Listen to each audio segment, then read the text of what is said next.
السلام عليكم ورحمة الله مشاهدين الكرام، وأهلا بكم بحلقة جديدة. اليوم إن شاء الله نتجول في الشارع العراقي بحثا عن معاناة العراقيين ومناشداتهم ولمعرفة المسؤول عن التقصير. أستاذ العزيز، شلونك؟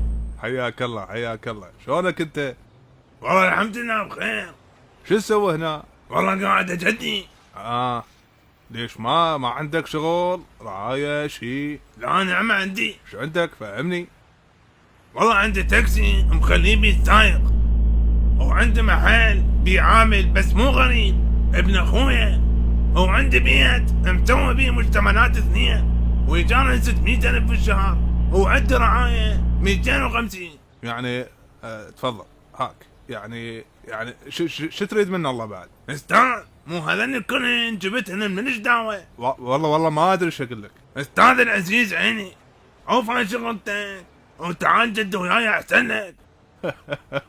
يعني اذا هاي الممتلكات اللي عندك ونلش دعوة، يعني والله هسه احنا المجادية مو انتم. مشاهدينا الكرام هسه خوب شفتوا هذا ما اعرف، يعني اقول مجدي اقول تاجر. نكتفي بهذا القدر وانا القاكم بحلقة جديدة في امان الله. قل لي ايش قد يوميتك؟ والله يوميتي 30,000 ويا البخشيش توصل 150 مرات 200، بس مو شي هسه مو مثل قبل والله. تفضل. يعني 200,000 يومية معناها شريتك 6 ملايين، هسه قول عم 3 ملايين، بعد شو تريد؟ يابا يا الله اللحق، ايجار 1,000,000 او سحب 150. لا تأجر شقة، لا تأجر فيلا، أجر لك بيت حالك حال اليوميته 10,000.